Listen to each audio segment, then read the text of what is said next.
Hello guys, तो आपका स्वागत है मेरे चैनल रिव्यू फ्रॉम हकला में। हम आज बात करेंगे कैन में जो ऑन गोइंग है, जिसका नाम है my gift level 9999 unlimited गाचा back stabbed in back water dungeon I am out for revenge.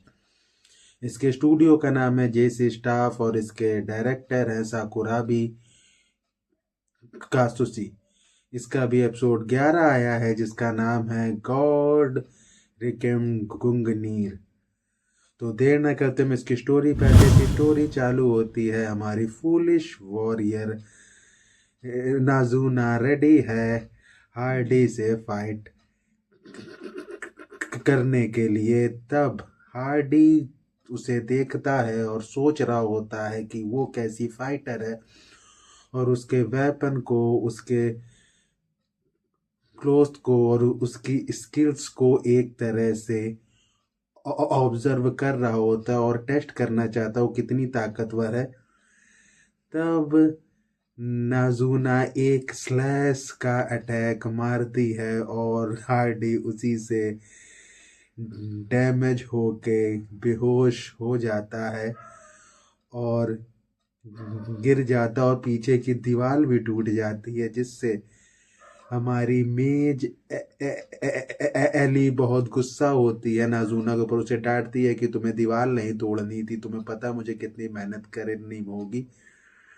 नाज़ुना उससे बहुत सैड होती है और उनसे माफ़ी मांगती है, कहती मैं अपनी पावर होल्ड करने की कोशिश करूँ। उसी वक्त हार्डी अपने आप को फिर से हील कर लेता है, जिससे पता चलता है कि जो हमारी मेज है एली, उसने मेक श्योर किया है कि कोई भी एल्फ की मौत ना हो उनके पावरफुल अटैक से भी।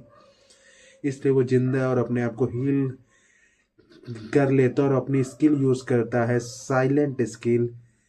फिर वो जब वहाँ पे नाज़ुना को देखता है, उसे लगता है वो उससे वैरी है और वो उससे फाइट करने से पहले बहुत कुछ सोच रही, तो सोचता है जीत जाएगा। पर नाज़ुना सिर्फ ये कोशिश कर रही होती है कि वो अपनी पावर कैसे होल्ड बैक करे और जाके एक पंच मारती है सिर्फ हार्डी को, और हार्डी नॉकआउट हो जाता है, और पर दीवार से हल्की डैमेज होती है, टूटती नहीं है।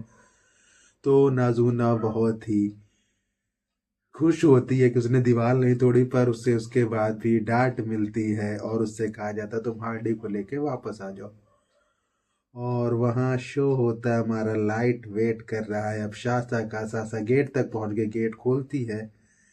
तब तक हमारा लाइट मास्क पहन लेता है और वो सोचती है ये वही एडवेंचरर है जिसकी उसे बाहर मुलाकात हुई थी।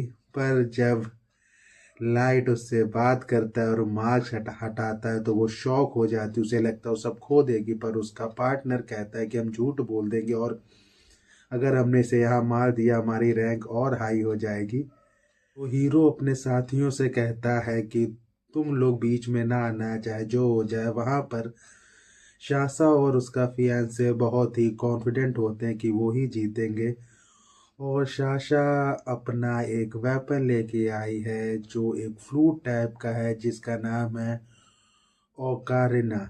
वो उसको बजा के समन करती है एंजल्स को, जो हीरो पे अटैक करते हैं, पर हीरो उन्हें डिस्ट्रॉय कर देता है। पर वहां पता चलता है कि उस फ्लूट से या उस इंस्ट्रूमेंट से वो एंजल बार बार आ जाएंगे और शाशा का कुछ माना यूज नहीं होगा। तो हमारा हीरो शाशा का ओकारिना तोड़ने की कोशिश करता है, पर उसका फियोंसे सेव कर लेता अपनी शील्ड के द्वारा और बोलता है कि ये शील्ड कोई भी अटैक वापस भेज देगी।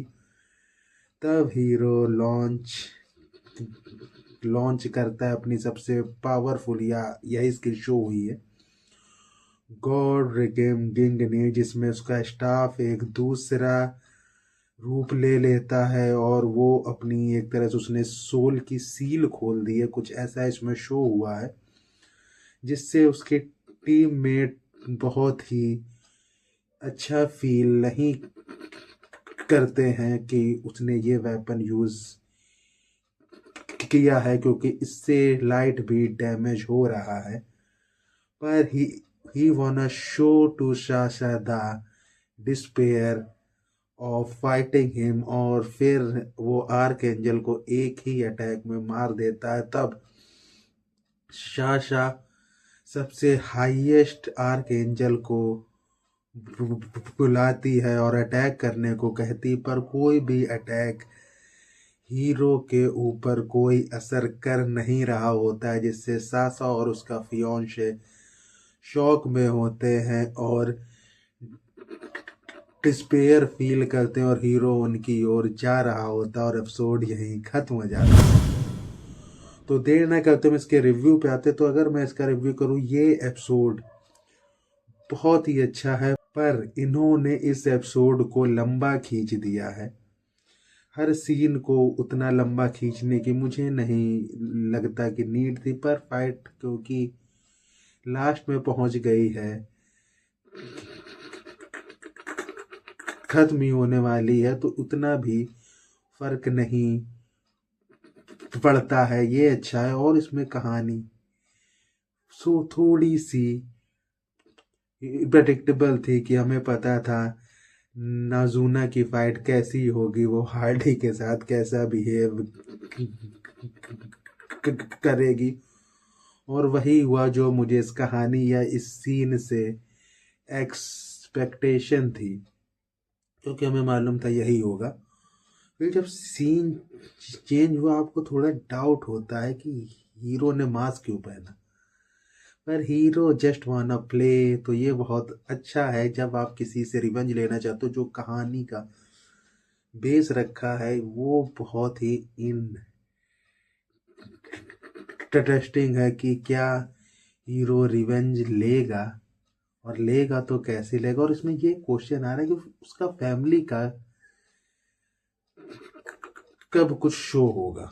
ये मेरे माइंड में क्वेश्चन आ ही रहा है कि क्या फैमिली कुछ होगा, फैमिली की मौत हो गई या फैमिली कैद है, कुछ तो ऐसा होगा जो मैं देखना चाहूंगा। और इसमें ये देखने मजा है कि अब उन एल्फ्स का क्या होगा, हीरो का प्लान क्या है, इसका कोई आइडिया नहीं होता, क्योंकि ये हमें पता है रिवेंज तो होगा, पर प्रॉपर प्लान क्या है कोई कुछ समझ नहीं। और इस एपिसोड में ये मुझे बहुत अच्छा लगा कि हीरो की इस बार स्किल या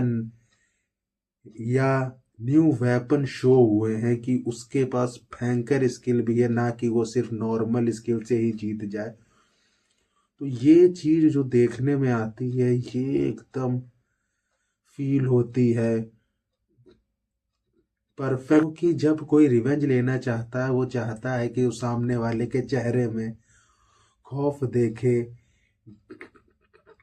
डिस्पेयर देखे, जिसकी हीरो पूरी कोशिश करता है और उसमें सफल भी हो जाता है। और ये चीज जो डाली है कि हीरो का एक जाने का स्टाइल, हीरो का फेस चेंज, हीरो हंसता है, फिर हीरो के पास एक नहीं एक स्माइल आती है, द द डेविल स्माइल मान लीजिए, वैसी स्माइल करते वो आगे जा रहा होता, वो सीन परफेक्ट ही फील होता है।